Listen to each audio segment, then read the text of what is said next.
Hey guys, it's Fancy, and you're watching the Good Wives Network. And recently, the Morbid panel has taken to attacking me on a regular basis. And they're all very upset because I called them out about their vigil and that they were rude and hateful and bullying at the vigil, that they were only there to cause chaos and to disrupt Gypsy's book signing, which they proved. And so they are very angry with me. And now Morbid has posed the question, what has Fancy done for this case that I couldn't have done? Are you serious? Did you fall down and smack your little head on the pavement, Morbid? I am the only reason that you're relevant at all. Nina, Becca, all of you, at least in the game of Gypsy Rose. Now, you might be relevant in all other things all by your damn selves. But if you're relevant here, it's because I made you relevant. And you don't believe me? Well, that's really funny. Because right before your vigil, Becca reached out to me. She wanted help. Remember, she said it all on your podcast, on one of your 9-hour lives where you just rant and trash people. Yep, she made a big old statement about how she needed help, my help even, putting together a whole thing that she was going to do, a video on Kristy Blanchard. Now, what you may not know, and she didn't want me to tell anybody, was that she offered me $200 to do so. Why? Because I'm the only one that has that information. You don't have it. You didn't have a personal relationship with her. You didn't see all the evidence, the medical records, deal with these people for almost 3 years. You have not been bullied and trashed by them for the last 7 for trying to tell the truth.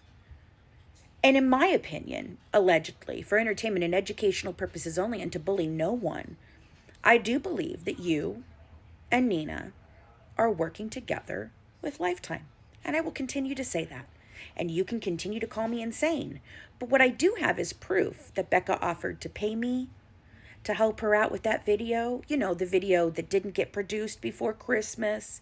You know why? Because without me, Becca ain't got shit. Let me show you. Alrighty, so these are emails between me and Becca. And the first one here, you'll have to pause to read and zoom in since it's a little small. But basically, we talked on the phone after she offered me the $200. We sat and we talked, and I discussed with her what we would be doing and what exactly she was looking for. So first she says, thanks for a great conversation.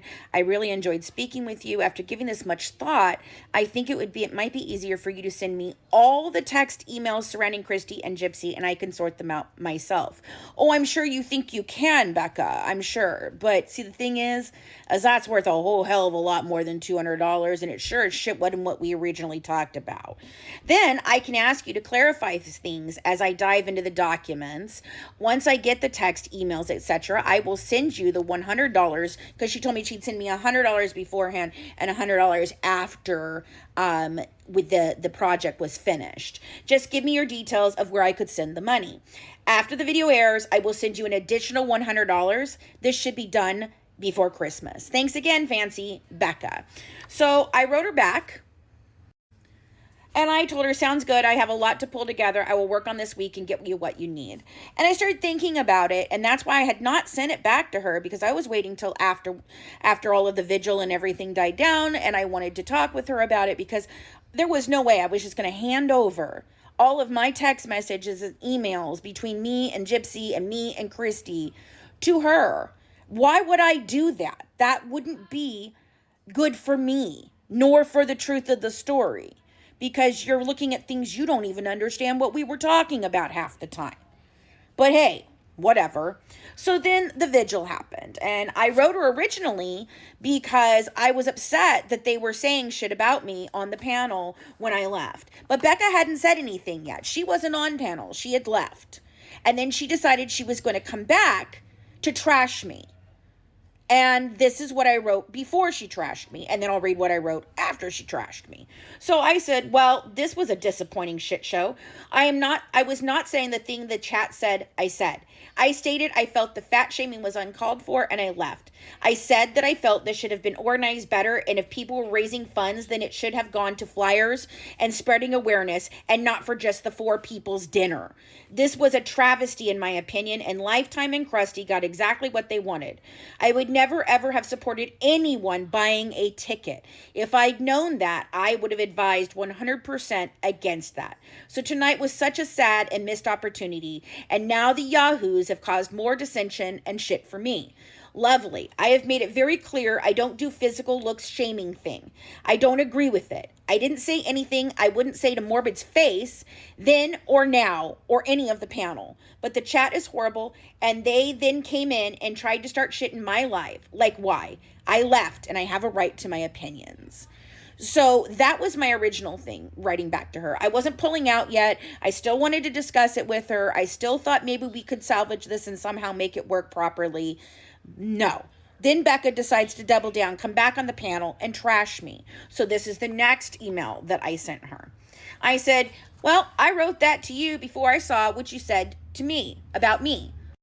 Okay.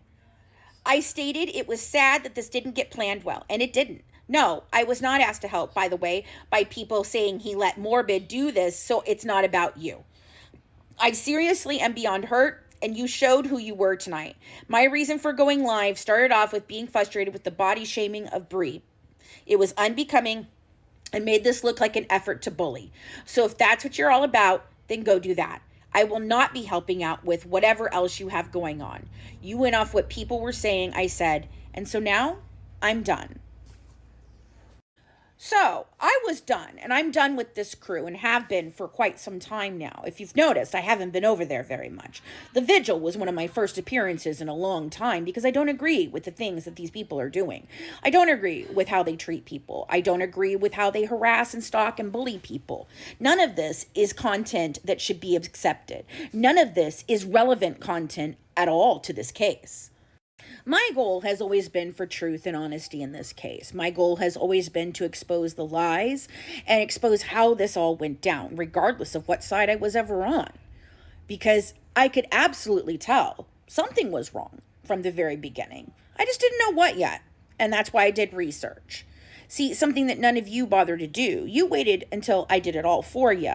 And then you stole my research and just started making content with it without really crediting anybody that you got it from. But hey, I mean, whatever. She's got a source, she says, and it's a pretty damn good source. So what do you need me for? I don't think you need me for anything if you have what you have. But hey, I mean, I am the only one that can roast Kristy the way that anybody could roast Kristy because, well, I have those conversations and you don't. So you have no right to speak on me or what I know or don't know. So here's the deal. I am going to continue doing what I do. That's research and evidence and running down the lies and putting a lid on all of this because I think after 8 years, I finally can. See, good things take time. I wasn't lazy. I didn't blow hard because I didn't know what I was doing. I simply knew I wasn't ready yet, but I am now.